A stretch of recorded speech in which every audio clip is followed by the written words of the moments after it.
फूल अच्छा था, करवा जाओ, कुछ जो कुछ हो बेलपत्र वगैरह ले लो और शांति पूर्वक दुर्गा महारानी के ऊपर ख्याल करते हुए जितवान बाबा के एक बार नैमी सारण के निवासी ने संसार के कन्या सूजी से पूछा कि कलियुग में लोगों का बालक लंबा समय तक जिंदा कैसे रहे, इसके लिए क्या उपाय। तो सब स्त्रियां मिल करके, सब औरत लोग मिल करके गौतम मुनि के पास में गए। वहां जाकर के बोले कि माँ पिताजी के रहते लड़का मर जाता है, इसका कोई उपाय हो, इसका उपाय बताए। तो सतयुग में, द्वापर युग में, सतयुग में सच बोलने वाला, प्रियदर्शी, अच्छा शासन चलाने वाला जितवाहन नाम का एक राजा था। वो अपने पत्नी के साथ में अपना ससुराल चले गए और ससुराल में रहने लगे। आधा आधी रात को उसी गांव के एक बुढ़िया रो रही थी बगल में, हाय बेटा मेरा बेटा मर गया, अब मैं कैसे जिंदा रहूंगा। यह करके बुढ़िया बहुत विलाप कर रही थी, बहुत रो रही। राजा जो सतवाहन अपना ससुराल में रात को सोए हुए थे, आधा आधी रात की बात है, उस समय उनको आवाज आता है बुढ़िया का रोने ही का आवाज, रोने का आवाज सुनाई पड़ता है। वो केवाड़ी खोलते हैं, जितवान बाबा घर से निकल जाते हैं और निकलने के बाद उसी बुढ़िया के पास जाते हैं जहाँ पर की बुढ़िया रो रही थी। तो बुढ़िया को जा के बोले कि हे माँ बताइए कि आप क्यों रो रहे हैं। तो बोले क्या कहें बेटा, यहाँ पर एक पक्षी आता है, वो पक्षी आकर के गांव के सभी लड़का को पारी पारी से खा रहा है और आज हमारा बेटा का नंबर है और हमारा बेटा एक वो था और गरुड़ महाराज जो है हमारा बेटा को खा गया।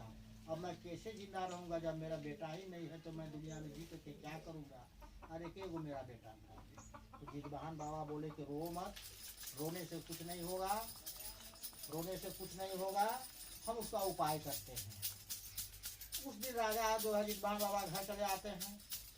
घर आने के बाद में दूसरे दिन क्या करते हैं, अपने शरीर को चीर करके उसमें ध्यान देके करते हैं, अपने शरीर को चीर करके उसमें अच्छा अच्छा जो है मसाला वगैरह भर लेते हैं और भर करके उसी के पास जाते हैं जहाँ पर कि सब बच्चा को खाता है। जाने के बाद जैसे गरुड़ जी देखता है, उनको देखने के बाद झपट पड़ता है जितवाहन बाबा के ऊपर में और मानसून का दाहिना हाथ को बायां हाथ को खाने लगता है।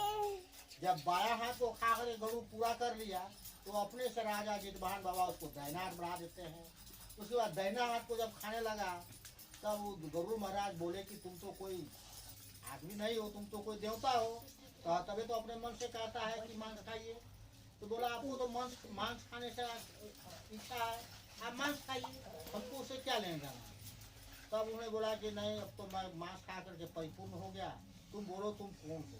तब बोले मेरा नाम जितवाहन है, मैं सूर्यवंश में पैदा हुआ हूँ, शालिवाहन जो है मेरा पिता का नाम है और सभ्या मेरा माँ का नाम है। तो तुम बोलो तुम क्या चाहते हो। गरुड़ महाराज खुश हो गए उसका देख करके, उसका अच्छी से। तो बोले कि बोलो तुम क्या चाहते हो। तो बोला कि जितना बच्चा को आज तक खाया है सब बच्चा को पहला तो जिंदा करो। दूसरा बालक को आज के दिन से आप किसी को लड़का को मत खाइए और आप यहाँ से चले जाइए और लंबी समय तक यहाँ पर बच्चा लोग जिंदा रहे, ऐसा करके। तब इसका उपाय कैसे है जिंदा करने का। तो पक्षीराज गरुड़ जी नाग लोग चले जाते हैं और नाग लोक में जा करके अमृत का घड़ा लाते हैं। अमृत का घड़ा ला करके जितना गांव का बच्चा मरा था उसका हड्डी था, उस हड्डी में वहाँ छींटते हैं। छींटने से सभी बच्चा जिंदा हो जाते हैं। बोलिए जितवाहन बाबा की जय, महारानी की जय।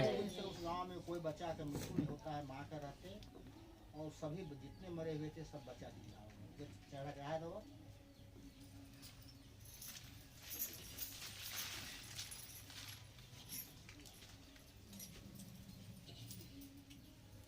फिर फूल अच्छा ले लो हाथ में।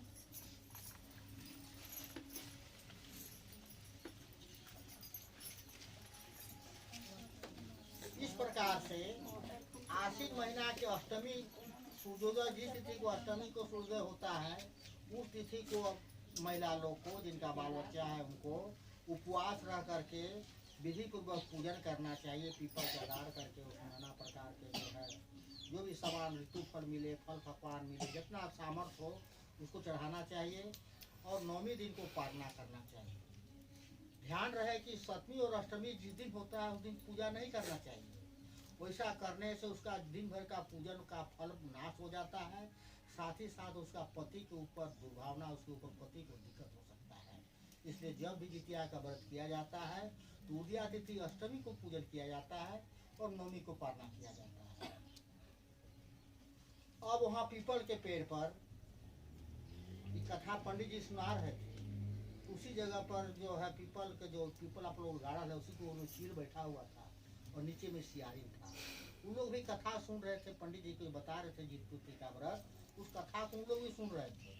और सुनने के बाद जो है बीचे में आधा रात को क्या होता है, सियारी को बहुत जोर भूख लगता है, सियारी उठती है, वहाँ से चले जाती है श्मशान घाट जहाँ पर चूल्हा जलाया जाता है। वो बीचे में जाकर के 12 बजे रात को चल जाती है श्मशान घाट। श्मशान घाट जान करके वहाँ पर जो मरे हुए मुर्दा का जो बचल था उसको मोट के खाती है और खा करके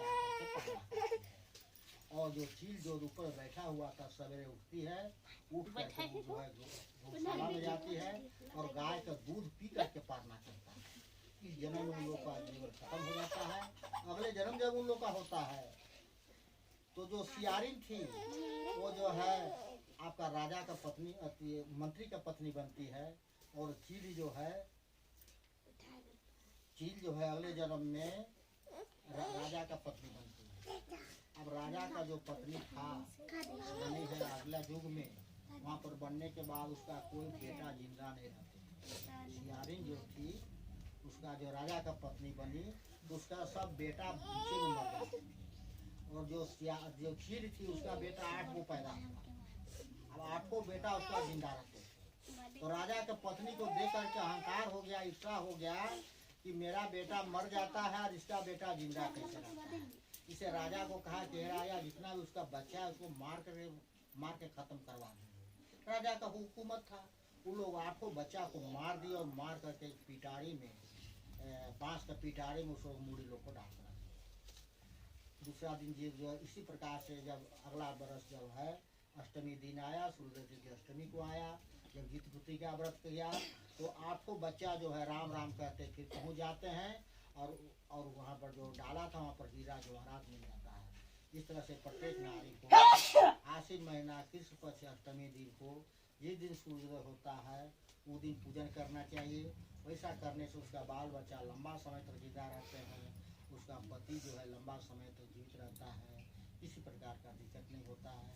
लेकिन ध्यान रहे कि 7वीं जो अष्टमी तिथि जिस दिन पड़ता है वो दिन पूजन नहीं करना चाहिए।